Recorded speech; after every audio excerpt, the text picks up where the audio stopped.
I stand for motherhood, America, and a hot lunch for orphans. Take off your hat, sir. There's a tear-stained eagle passing. Do you see him on the bridge at Waterloo? Meet that great triumphal arch. If you hear him singing Dixie in the sugar cane, stand up and march, march, march.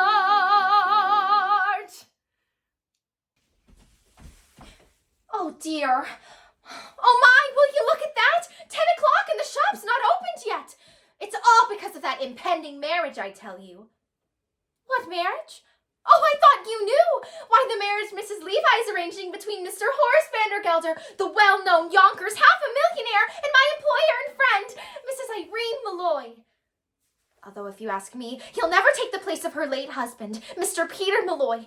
May he rest in peace. Wherever he is, I'm not sure. He was a caution, you know? Oh, it's all too much, what with late husbands and new marriages and on top of everything else. Miss Mortimer, returning this hat for the 3rd time.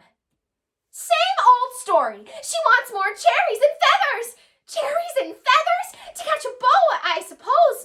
Although if you ask me, she'd be better with a nice heavy veil.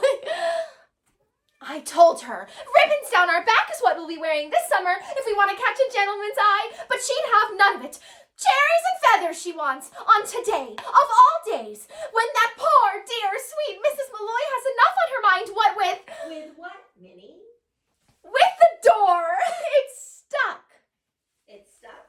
Then push. And as I was saying, Mrs. Malloy, I could bite out my tongue for the things I've said and the things I'm going to say, but as long as I've gone this far, I might as well go all the way. Mrs. Malloy. Why? Say it, Minnie. Why have I decided to marry Horace Vandergelder? Oh, Mrs. Malloy, I didn't ask you that. I would rather die on the rack than ask you such a personal question. But as long as you did bring it up. I am marrying Horace Vandergelder for one reason and one reason alone, Minnie. To get away from the millinery business. I hate hats. Mrs. Malloy! And I can no longer stand being suspected of being a wicked woman with nothing to show for it. Oh, Mrs. Malloy! Don't protest, Minnie. All millineresses are suspected of being wicked women. That's why I can't go into restaurants or balls or theaters. That's all the proof they'd need. Take my word for it, Minnie. Either I marry Horace Vandergelder or I break out of this place like a fire engine. Oh, no. Not Miss Mortimer again.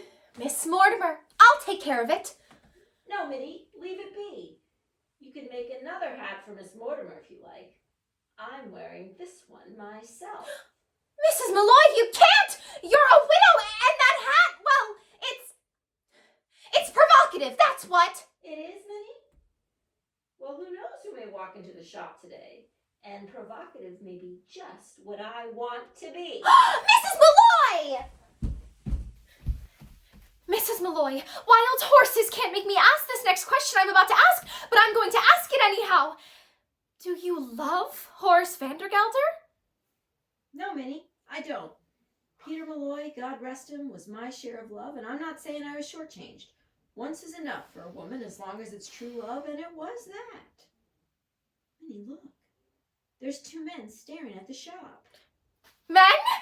Why, I do believe they mean to come in here. Men? In the shop? Oh, Mrs. Malloy, what shall we do? Do? Why, flirt with them, of course. I'll give you the short one. Mrs. Malloy, and you with all that talk about love. Love enough I've had, Minnie. It's a bit of adventure I could do with now. We'll get them all heated up and then drop them cold. It'll be good practice for married life. Now you go into the workroom, Minnie. I know some ways we can perk up our appearances. Besides, a bit of a wait will only make them nervous and easier for us to... If you say vampire, I'll scream. Vampire!